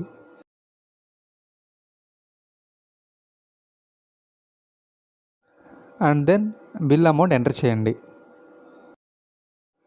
Next PD scheme details. ఇక్కడ మీరు స్కీమ్ని సెలెక్ట్ చేసుకోండి అండ్ అలాగే సబ్ స్కీమ్ యాక్టివిటీ కూడా సెలెక్ట్ చేసుకోవాలి. మీరు పీడీ స్కీమ్ మాస్టర్లో క్రియేట్ చేసిన స్కీమ్ ఇక్కడ రిప్లికేట్ అవుతుంది. అండ్ ఏదో ఒక బిల్ ఐడిని సెలెక్ట్ చేసుకోండి and that amount should greater then the bill amount. And ఇక్కడ బిల్ అమౌంట్ ఎంటర్ చేయండి. Next vendor details. బిల్ ఎవరికైతే అమౌంట్ క్రెడిట్ చేయాలో వాళ్ళ కోడ్ ఇక్కడ ఎంటర్ చేయాలి. ఐ మీన్ వాళ్ళ సిఎఫ్ఎంఎస్ నెంబర్ ఇక్కడ ఎంటర్ చేయాలి. ఒకవేళ ఈ వెండార్ కోడ్ గురించి మీకు తెలియకపోతే నేను ఆల్రెడీ ఒక వీడియో చేశాను, దాన్ని రిఫర్ చేస్తే మీరు దీన్ని తెలుసుకోవచ్చు. లింక్ డిస్క్రిప్షన్లో ఇచ్చి ఉన్నాను, ఒకసారి చెక్ చేయండి. ఇక్కడ మీరు వెండార్ కోడ్ ఎంటర్ చేయగానే వాళ్ళ కంప్లీట్ డీటెయిల్స్ అనేవి డిస్ప్లే అవుతాయి. ఆ డీటెయిల్స్ని ఒకసారి క్రాస్ చెక్ చేసుకొని గ్రాస్ అమౌంట్ వేయాల్సి ఉంటుంది.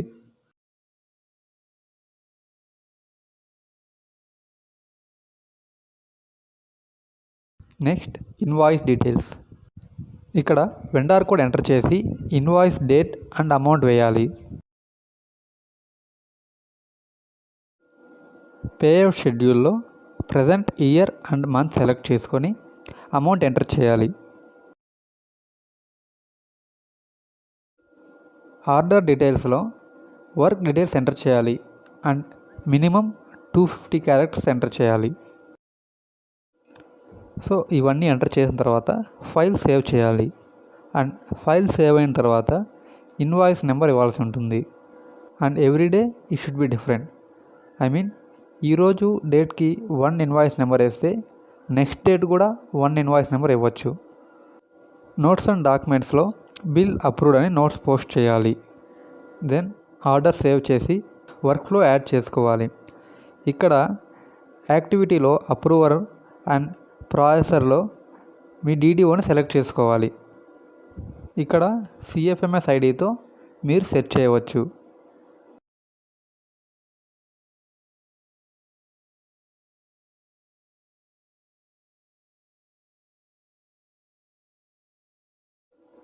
Then again save and send the file.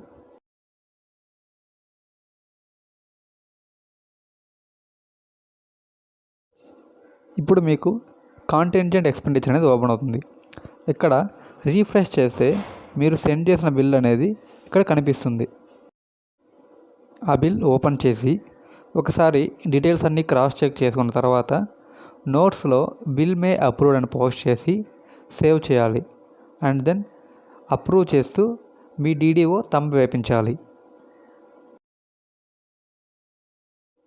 So ఇక్కడ బిల్ అప్రూవ్ అయిన తర్వాత నెక్స్ట్ స్టెప్కి ప్రొసీడ్ అవ్వాల్సి ఉంటుంది.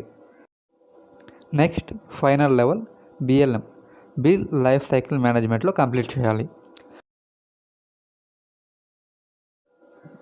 బిఎల్ఎం ఓపెన్ చేసి క్రియేట్ బిల్ ఆప్షన్పై క్లిక్ చేసి personal deposit accounts and then PD disbursement బిల్పై క్లిక్ చేయాలి.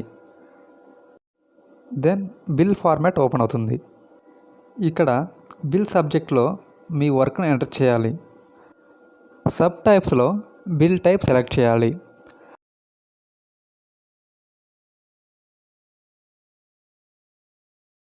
ఫోర్టీన్త్ ఫైనాన్స్ బిల్ నెంబర్ను హెచ్ఓఏగా సెలెక్ట్ చేయాలి.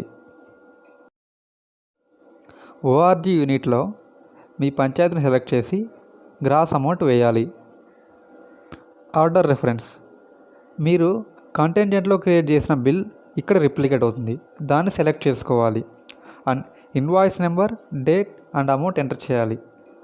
ఒకవేళ మీకు ఇన్వాయిస్ నెంబర్ గుర్తులేకపోతే వ్యూ ఆర్డర్పై క్లిక్ చేస్తే ఇన్వాయిస్ డీటెయిల్స్ ఓపెన్ అవుతాయి.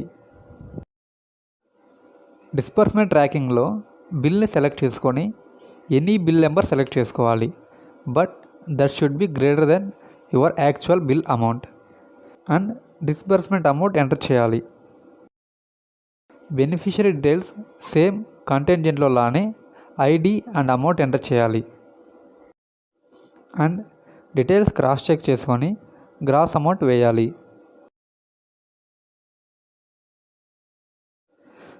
చెక్ లిస్ట్లో 5 ఆప్షన్స్ని యాక్సెప్ట్ చేయాలి. దెన్ డిక్లరేషన్ ఇచ్చి బిల్ సేవ్ చేయాలి. బిల్ సేవ్ అయిన తర్వాత చెక్ లిస్ట్లో 250, 251, 252, 253 అండ్ 254 ఈ సర్టిఫికేట్స్ని అప్లోడ్ చేయాలి. ఈ సర్టిఫికేట్స్పై DDO and special officer signatures అనేవి ఉంటాయి. అండ్ బిల్ నేమ్లో స్పెషల్ క్యారెక్టర్స్ ఉండకూడదు. అప్లోడ్ చేసే ముందు ఒకసారి చెక్ చేసుకోండి. ఇవి అప్లోడ్ చేశాక నోట్స్ అండ్ డాక్యుమెంట్స్లో బిల్ మే అప్రూవ్డ్ అనే నోటింగ్స్ పోస్ట్ చేసి కంటింజెంట్ బిల్ ఫామ్ని డాక్యుమెంట్కి అటాచ్ చేయాలి అండ్ దెన్ సేవ్ చేయాలి.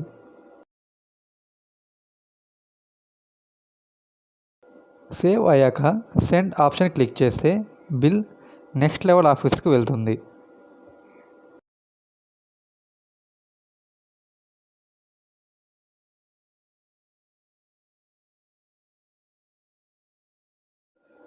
ఇది ఫ్రెండ్స్, ఈ విధంగా మనం 14th ఫైనాన్స్ బిల్స్ జనరేట్ చేయొచ్చు.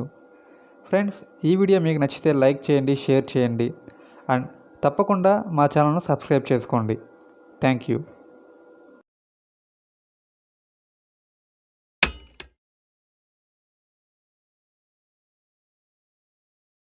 Hello all and welcome to be updated. So first of all అందరికీ చాలా థ్యాంక్స్. సో బికాస్ మేము చేసిన 14th ఫైనాన్స్ వీడియోని 10,000 వ్యూస్ రీచ్ చేసినందుకు ప్రతి ఒక్కరికి చూసిన ప్రతి ఒక్కరికి thank you very much. And ఈ వీడియోలో మనం 15th ఫైనాన్స్ బిల్స్ గురించి డిస్కస్ చేద్దాం. సో ఫస్ట్ 15th ఫైనాన్స్కి మనం పీడీ స్కీమ్ ఎలా క్రియేట్ చేయాలి.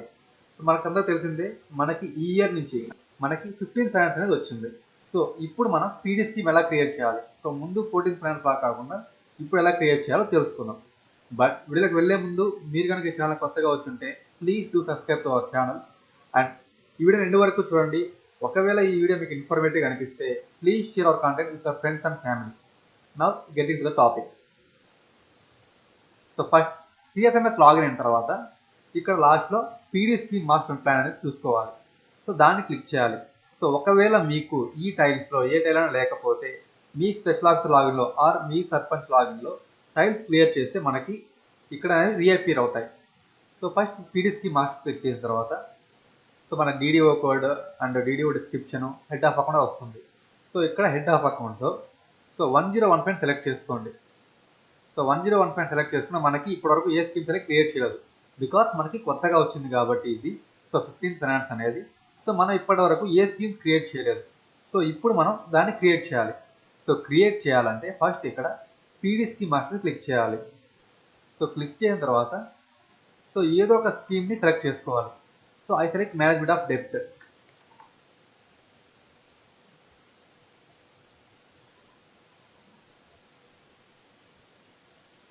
So management of dept select చేసుకున్నాను. అండ్ సెలెక్ట్ చేసుకున్న తర్వాత సో ఇక్కడ ప్లస్ క్లిక్ చేసి ఇంటర్నల్ డిస్క్రిప్షన్ యాడ్ చేయాలి.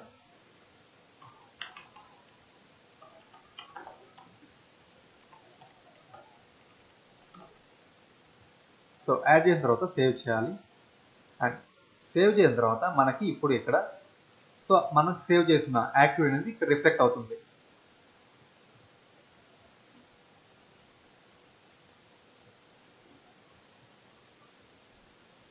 సో యాజ్ యూ సీ మనకి ఇక్కడ యాక్టివిటీ అనేది వచ్చింది, స్కీమ్ అనేది క్రియేట్ అయింది. అండ్ ఫర్దర్గా దీన్ని ఇక్కడ లెక్ చేసి సో దాంట్లో మనం యాక్టివిటీస్ యాడ్ చేయాలి. సో యాక్టివిటీని క్లిక్ చేసి so activity code so maybe జనరల్గా అంటే మీ వర్క్ని బట్టి మీరు యాడ్ చేసుకోవచ్చు. అంటే శాలరీస్ కానివ్వండి, శానిటేషన్ వర్క్స్ ఇలా మీ వర్క్ని బట్టి మీరు అలో చేసుకోవచ్చు, అలోకేట్ చేసుకోవచ్చు. సో మేజర్లీ మనం సో అన్ని వర్క్స్కి సంబంధించి పెడతాం కాబట్టి నేనైతే మేజర్ వర్క్ సెలెక్ట్ చేసుకుంటున్నాను 530. సో దాన్ని సేవ్ చేసుకోవాలి. సో సేవ్ చేసిన తర్వాత మళ్ళీ ఫర్దర్గా దాంట్లోకి వెళ్ళిన తర్వాత మళ్ళీ సబ్ స్కీమ్ని యాడ్ చేయాలి. సో ఇక్కడ మేజర్ వర్క్ 531 సేవ్. సో ఇలా సేవ్ చేసిన తర్వాత మనకి బ్యాక్ వస్తే సో మనకి అంటే మన స్కీమ్ అనేది క్రియేట్ అయిపోయి ఉంటుంది, పీడీ స్కీమ్ అనేది. సో దీంట్లోకి మనం మనీ యాడ్ చేసుకోవాలి. సో అది ఎలా యాడ్ చేసుకోవాలంటే ఇక్కడ next option maintain PD scheme click చేసి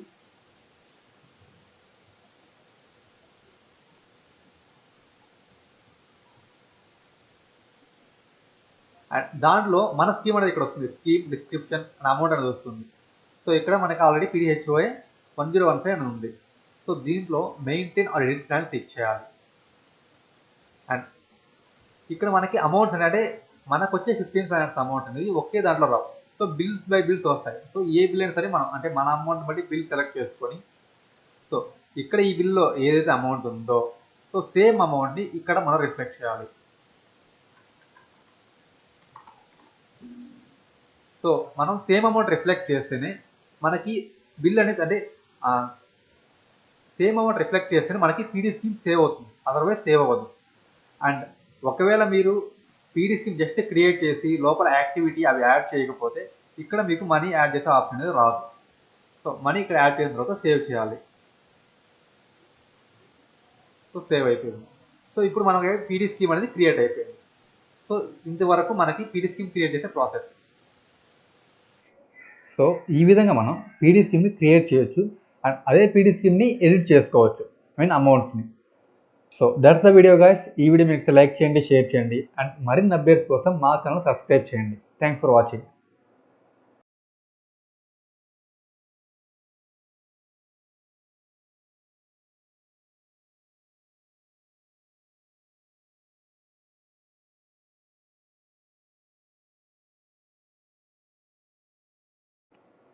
hello all and welcome to be updated.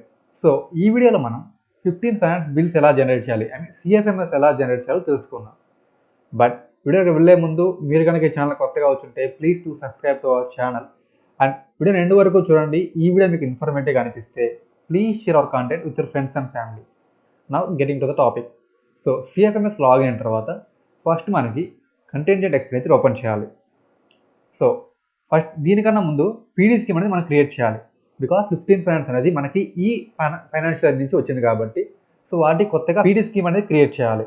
So ఆ పీడీ స్కీమ్ ఎలా క్రియేట్ చేయాలో నేను ఆల్రెడీ ఒక వీడియో చేశాను. సో ఆ లింక్ మీకు డిస్క్రిప్షన్లో ప్రొవైడ్ చేస్తాను, you can check it out. And PD scheme అయిపోయిన తర్వాత సో దీంట్లో మనం ఎలా క్రియేట్ చేయాలి, ఒక బిల్ ఎలా క్రియేట్ చేయాలో తెలుసుకుందాం. సో ఫస్ట్ కంటింజెంట్ ఓపెన్ చేసిన తర్వాత క్రియేట్ ఆప్షన్ క్లిక్ చేయాలి. సో క్లిక్ చేసిన తర్వాత ఇక్కడ non work sanction order click చేసి కంటింజెంట్ శాంక్షన్ క్లిక్ చేయాలి. సో సిమిలర్ ఇది 14 ఫైనాన్స్ లాగే ఉంటుంది, బట్ ఆ హెడ్ ఆఫ్ అకౌంట్ సెలెక్ట్ చేసుకుని మాత్రమే చేంజ్ అవుతుంది. అండ్ ఇక్కడ ఓఆర్జీ యూనిట్, సో మీరు ఏ పంచాయతీకి అయితే పెడుతున్నారో ఆ పంచాయతీ ఓఆర్జీ యూనిట్ సెలెక్ట్ చేసుకోవాలి. అండ్ ఏ ఎక్స్పెండిచర్ అంటే ఏ టైప్ ఆఫ్ వర్క్ చేశారు, లైక్ శానిటేషన్ వర్క్ కానీ శాలరీస్ కానీ అండ్ పే కానీ అలవెన్సెస్, ఇలా టైప్ ఆఫ్ వర్క్స్ మీ ఏ వర్క్స్ చేశారని. So example sanitation works. And దానికి అయ్యే అమౌంట్ అనేది మీరు ఎంటర్ చేయాలి. సే 5,000.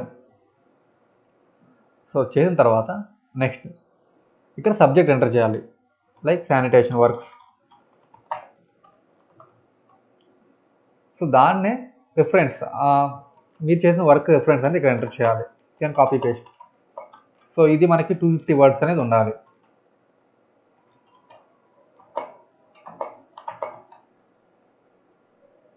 అండ్ నెక్స్ట్ హెచ్ఓఐ డీటెయిల్స్లో ఇక్కడ కన్సోలిడేట్ హెచ్ఓఐ ఉంది, దాన్ని మనం పీడీహెచ్ఓఐకి మార్చాలి. అండ్ పీడీహెచ్ఓఐకి మార్చిన తర్వాత డిపార్ట్మెంట్ PD001 అంటే పబ్లిక్ డిపాజిట్ సెలెక్ట్ చేసుకోవాలి. And then head of account, so 15 finance head of account select చేసుకోవాలి. So you can search by 1015. So 1015 మీకు మనకు ఉండేది ఓన్లీ 1 ఉంది. సో దాన్ని మనం సెలెక్ట్ చేసుకోవాలి. And DDO code, me DDO code select చేసుకోవాలి.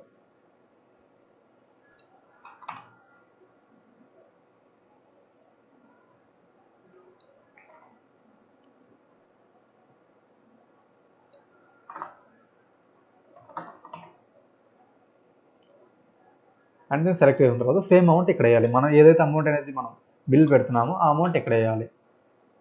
And then PD scheme select చేసుకోవాలి. సో మీరు పీడీ స్కీమ్ క్రియేట్ చేయకపోతే ఇక్కడ మనకి పీడీ స్కీమ్ అనేది రాదు. సో మీరు అక్కడ ఏదైతే క్రియేట్ చేస్తారో అది ఇక్కడ రిఫ్లెక్ట్ అవుతుంది. అండ్ దాన్ని సెలెక్ట్ చేసుకున్న తర్వాత so sub scheme and then activity purpose. So ఇవన్నీ ఈ 4 అనేవి మనం పీడీ స్కీమ్లో సెలెక్ట్ చేసుకుంటాం. అండ్ దెన్ అక్కడ వచ్చిన అమౌంట్ బిల్ నెంబర్. సో మనకి ఎంత అమౌంట్ అనేది ప్లాన్ చేసినాడు, ఈ బిల్కి ఎంత అమౌంట్ ప్లాన్ చేశారు అండ్ ఎంత యూటిలైజ్ చేసాం అండ్ ఎంత అవైలబుల్ ఉంది. సో మనకి ఇప్పుడైతే అమౌంట్ అవైలబుల్ ఉంది కాబట్టి సో మనం ఇక్కడ ప్రపోజ్డ్ అమౌంట్ ఎంటర్ చేయాలి. అండ్ వెండర్ కోడ్ అంటే ఎవరికైతే మీరు అమౌంట్ బిల్లో పెట్టాలో సో వాళ్ళ వెండర్ కోడ్ ఎంటర్ చేయాలి. సో వాళ్ళకి వెండర్ కోడ్ ఎలా సెట్ చేయాలని ఆల్రెడీ ఒక వీడియో చేశాను. సో ఆ వీడియో మీరు రిఫర్ చేయొచ్చు. ఆ లింక్ కూడా నేను డిస్క్రిప్షన్లో ప్రొవైడ్ చేస్తాను. సో వెండర్ కోడ్ అంటే మనకైతే ప్రజెంట్ క్రియేట్ చేసే ఆప్షన్ అయితే లేదు. సో ఓన్లీ ప్రీవియస్ ఉన్న వాళ్ళు మాత్రమే మనం ఎంటర్ చేయగలం. సో అది 10 డిజిట్స్ ఉంటుంది. సో ప్రజెంట్ నేను ఎంప్లాయీ ఎంటర్ చేస్తున్నాను.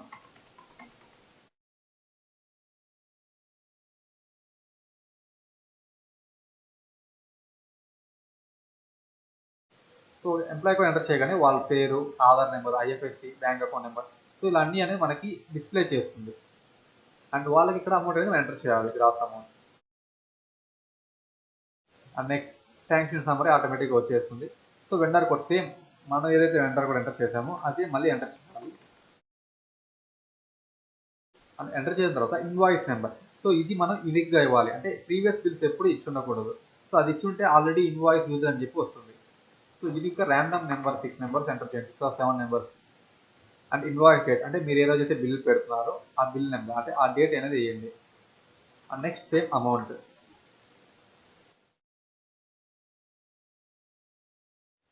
సో పే షెడ్యూల్ వచ్చేసరికి ఇయర్, అంటే ప్రజెంట్ మీరు బిల్ పెట్టే ఇయర్, బిల్ పెట్టే మంత్ వేయాలి.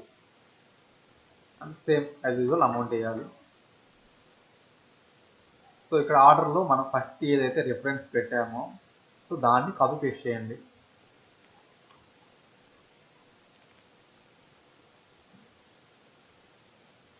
సో ఇక్కడ వరకు అయితే మనకి మిగిలిన ప్రాసెస్ అయిపోయింది. సో దాన్ని సేవ్ చేయాలి. సో సేవ్ చేసిన తర్వాత నెక్స్ట్ ఫర్దర్ ప్రాసెస్ వస్తుంది.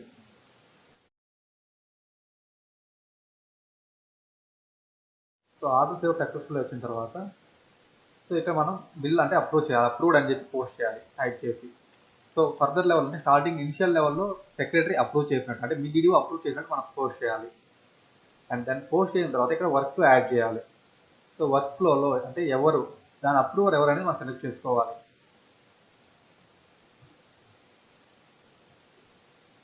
సో యాడ్ చేసుకుని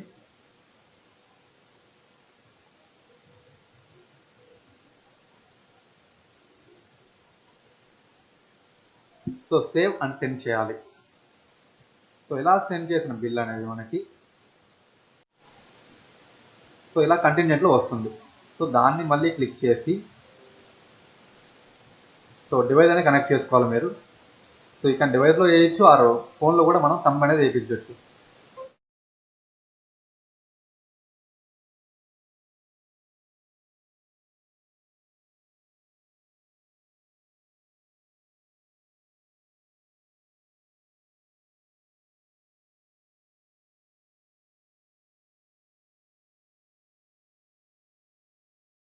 సో సెలెక్ట్ చేసిన తర్వాత మనకి ఇక్కడ సో డీటెయిల్స్ అన్ని మళ్ళీ చెక్ చేసుకోవాలి. మనం పెట్టినవన్నీ కరెక్టా కదా చెక్ చేసుకొని తర్వాత invoice details, payout schedule, work flow check చేసుకొని నోట్స్ అండ్ డాక్యుమెంట్స్లో ఇక్కడ బిల్ అప్రూవ్డ్ అని చెప్పి పోస్ట్ చేయాలి.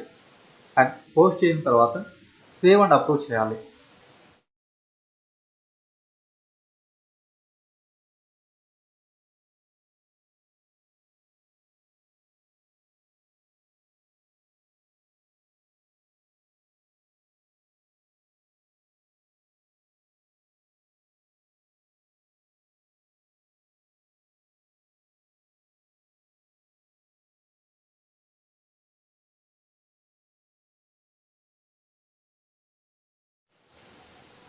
సో ఆర్డర్ సేవ్ అయిన తర్వాత అప్రూవ్ క్లిక్ చేస్తే మనకి అథెంటికేషన్ అడుగుతుంది.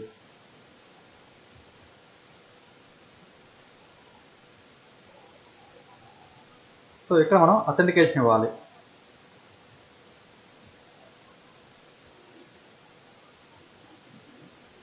సో బయోమెట్రిక్ సక్సెస్ అయిన తర్వాత ఈ బిల్ అనేది మనకి ఫర్దర్గా బిఎల్ఎంలోకి అంటే బిల్ లైఫ్ సైకిల్ మేనేజ్మెంట్లోకి వెళ్తుంది. అండ్ అక్కడ మనం కొంచెం ప్రొసీజర్ చేయాల్సి ఉంటుంది.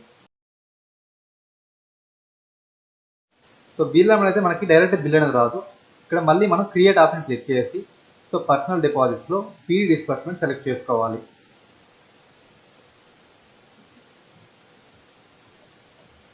సో కొన్నిసార్లు లేట్ అనేది అవుతుంది, అంటే ఈ బిల్స్ అనేది మనం క్లిక్ చేయడం కొన్నిసార్లు ఓపెన్ అవ్వడం లేట్ అవుతుంది. బట్ వెయిట్ చేయాలి అప్పటి వరకు. సో లైక్ నెట్వర్క్ ఇష్యూస్ వల్ల కూడా కొన్నిసార్లు లేట్ అవ్వచ్చు.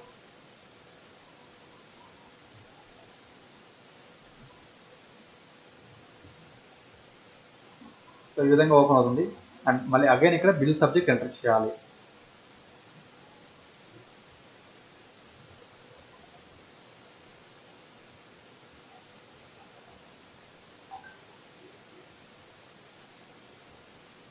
సో ఇక్కడ మనకి కంటెంజెంట్లో ఏదైతే పెట్టుంటామో సో సేమ్ అదే పెట్టాలి. సో అదర్వైజ్ మనకి ఈ బిల్ అనేది రాదు, అంటే ఆర్డర్ అనేది మనకి రిఫ్లెక్ట్ అవ్వదు. సో కంటెంజెంట్లో సబ్జెక్ట్ టైప్ సేమ్ పెట్టుంటే అదే పెట్టాలి. And then head of account select చేసుకోవాలి.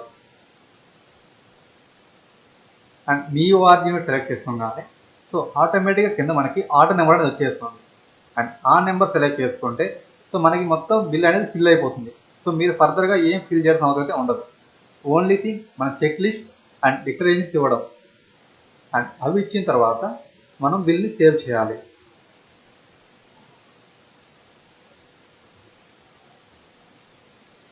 సో దెన్ బిల్ సేవ్ చేసిన తర్వాత మనకి ఇక్కడ మనం చెక్ లిస్ట్లో సర్టిఫికేట్స్ అప్లోడ్ చేయాలి. సో మనకి 15 ఫైనాన్స్కి 250, 251, 254 అండ్ 253. సో ఇలా మొత్తం 5 సర్టిఫికేట్స్ ఉంటాయి, 252, 255 వరకు. సో ఈ సర్టిఫికేట్స్ని మనం 1 by 1 అప్లోడ్ చేయాలి. అండ్ ఆ సర్టిఫికేట్ని ముందే డౌన్లోడ్ చేసి పెట్టుకోండి. అండ్ వాటికి ప్రాపర్ నేమింగ్ ఇవ్వండి. సో లైక్ మనం స్కాన్ చేస్తే అవి ఇలా తీసుకోదు. సో మనం సెలెక్ట్ చేసుకోగానే ఎలా ఉంటుందంటే సో నేమ్స్ ఉంటాయి కదా, సైన్స్ అవి సెలెక్ట్ చేసుకోదు. సో ఏం చేయాలంటే మీరు వాటికి ప్రాపర్ నేమింగ్స్ ఇవ్వాలి.